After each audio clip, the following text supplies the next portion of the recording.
Part 1. A Brief History of the Japanese Economy. Post-war Reconstruction. Defeat in World War II hit Japan hard. Repeated air raids destroyed factories and production facilities, and nearly annihilated industry. After the war, the policies of the Allied occupation army set Japan on the road to reconstruction and democratization.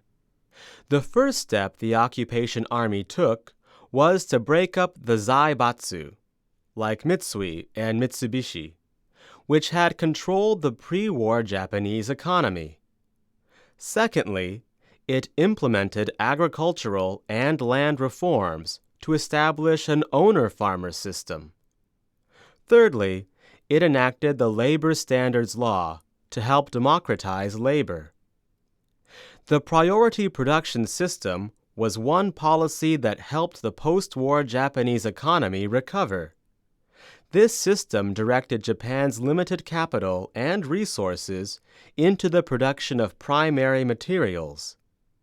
These primary materials served as an engine for the whole economy. The priority production system first targeted basic industries such as coal, iron, and steel, and then other industries such as food and fertilizer.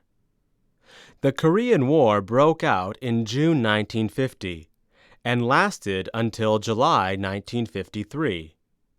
During the war, Japan received large orders from the U.S. Army for blankets, trucks, steel, and other war materials. As a result, Japan's exports grew rapidly. These special orders for Korean war goods started the full recovery of Japan's economy.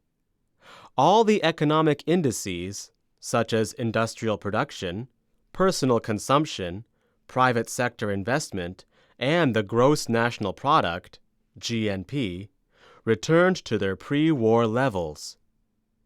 Now, the process of recovery from the post-war chaos was almost complete. The economy was entering into a rapid growth period.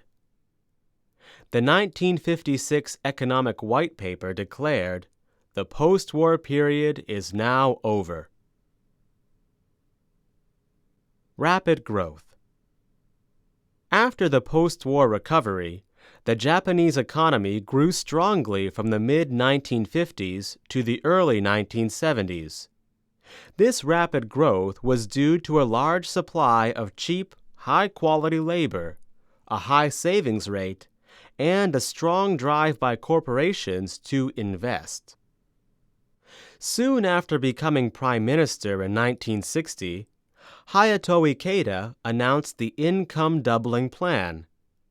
Under the plan, an economic growth of around 9% for 10 years would result in a doubling of GNP and national income. In fact, the economy grew at an average of 10.9%, well above the Ikeda target. Japan was on the road to becoming an economic superpower. In 1964, Tokyo held the Olympic Games. Development for the Games included the Tokaido bullet train and the expressways. In 1968, Japan's GNP ranked number 2 in the world. The hard-working white-collar workers, often called company men, kaisha ningen, or passionate salaried employees, moretsushain, were one reason behind this high economic growth. During the period of rapid economic growth, there were several large-scale economic booms.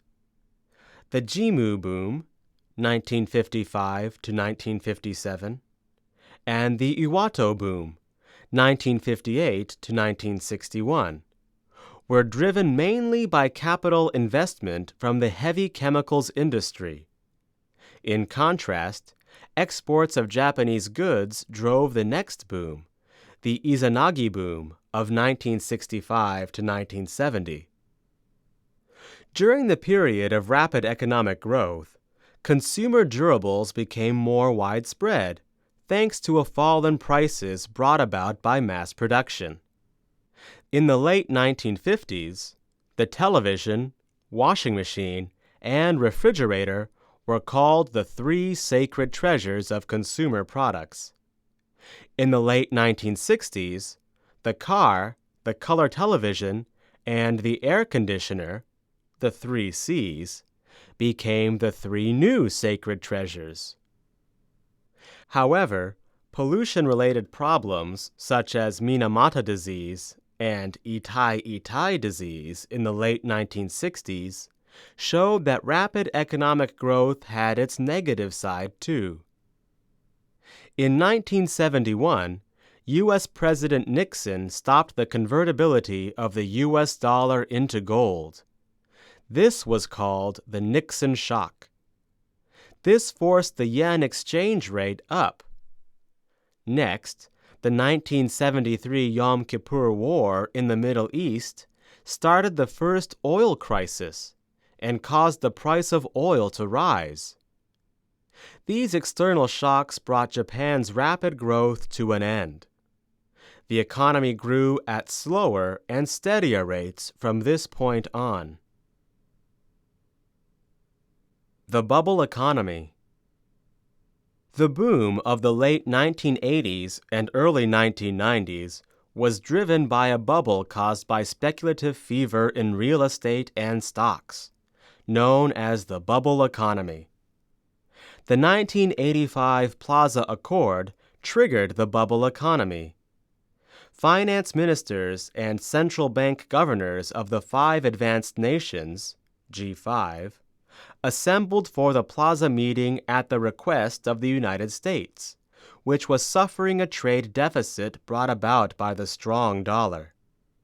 At the meeting, the G5 leaders agreed that participating countries would carry out coordinated intervention in the foreign exchange markets to bring the value of the dollar down.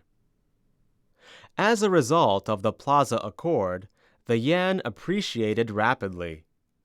On the Tokyo market, the yen had been trading at 242 yen to the US dollar prior to the Plaza Accord.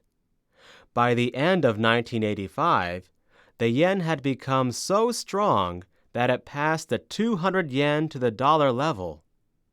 The appreciation of the yen created a foreign exchange loss in dollar-denominated assets, such as U.S. government bonds. This drove capital back to Japan, where there was no foreign exchange risk. The official discount rate was lowered 5 times by February 1987 in order to help the competitiveness of domestic exporters and manufacturers, which had fallen due to the strong yen. The official discount rate hit 2.5%. This was the lowest level since the end of World War II. This process led to a boom in domestic investment in real estate and stocks. Stock and land prices both rose, but land prices rose particularly high because of the land myth, the belief that land prices would never fall. Banks expanded their loans with land as collateral. The rise in the value of assets and the resulting unrealized profits only encouraged individuals and corporations to invest more. Land sharking became a social problem, and the mad buying of overseas assets caught a lot of public attention.